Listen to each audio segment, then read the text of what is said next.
In this video, we are going to study about the projectile motion from a moving frame of reference. So till now, all the cases that we have done, it had a fixed point of origin. This point was fixed, and so in the horizontal direction, there was only one velocity, which was the cos component of u. But since now in this case the frame of reference is itself moving, the point of projection itself is moving with velocity v in horizontal direction, so there will be some changes in the velocity components. Now there is a cart, and suppose you are standing on the cart with ball in your hand, and you both all cart, you and the ball, all are moving horizontally in direct with velocity v in horizontal direction.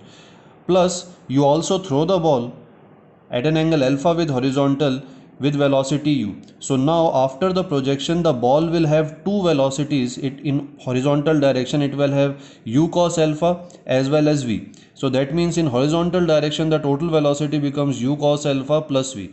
So if we draw this diagram and if we divide the u in components, then initial velocity components in x direction will be ux, which will be equal to u cos alpha plus v. That will be the total horizontal velocity. In y direction, however, there is no change because the cart is not moving in y direction, it is moving only in x direction. So the initial velocity component uy remains the same as u sine alpha. Now if we calculate time of flight, then we know that time of flight can always be calculated along y axis, and since there is no change in velocity along y axis, so our time of flight formula remains the same, 2uy upon g or 2u sine alpha upon g. The horizontal range, however, changes because the horizontal velocity has changed.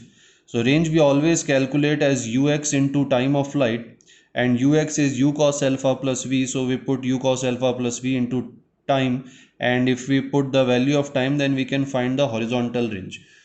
So let us do a solved example to understand this concept further. Let us say that there is a boy in cart, like it is given in the diagram. There is a boy with a ball in the cart, and the cart is moving with 10 meter per second. That means the cart, the boy and the ball all are moving horizontally with 10 meter per second. So a boy in cart throws a ball at 40 meter per second at angle 45 degree with horizontal as shown. So apart from 10 meter per second horizontal velocity, the boy gives the ball additional velocity of u, which is 40 meter per second at angle 45 degree. So if we divide this 40 meter per second into x and y component, then here it will be equal to 40 cos 45, which is 1 by root 2. So if you solve it, it will become 20 root 2 meter per second. And similarly in y direction, it will also be equal to 20 root 2 meter per second. Now just after the ball is thrown, the boy gets off the cart and runs to catch the ball. Find the speed at which the boy should run to catch the ball and time and position where he catches the ball. So boy throws the ball and immediately gets off the cart and runs in the same direction to catch the ball. And let us say that the boy catches the ball here, where the ball is about to hit the ground. So this means the horizontal range covered by the ball and the horizontal distance covered by the boy should be same to catch the ball. Now the x component of velocity ux will be equal to 20 root 2 plus v, which is 10 meter per second. So our total horizontal velocity will be equal to 20 root 2 plus 10 meter per second. This is the velocity with which the boy should run to catch the ball. So if boy runs faster than this velocity, then the boy will go ahead and the ball will drop behind him. And if he runs slower than this velocity, then the ball will drop ahead him. He won't be able to catch the ball. So the velocity, horizontal velocity of the ball and the boy should be same. So this gives the answer to the first part, speed at which the boy should run. Now the second part, where we have to find the time and position. So we have to find the time at which the ball hits the ground. So this will be the time of flight, which we calculate along y direction. So time of flight is same as 2uy upon g, because there is no change in velocity in y direction. The 10 meter per second is only along horizontal direction.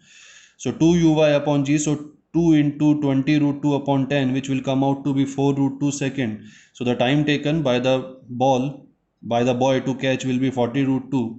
And then we have to find the position. So the position can be found out by calculating the distance covered in time 4 root 2 seconds with velocity 10 root 2 plus 10.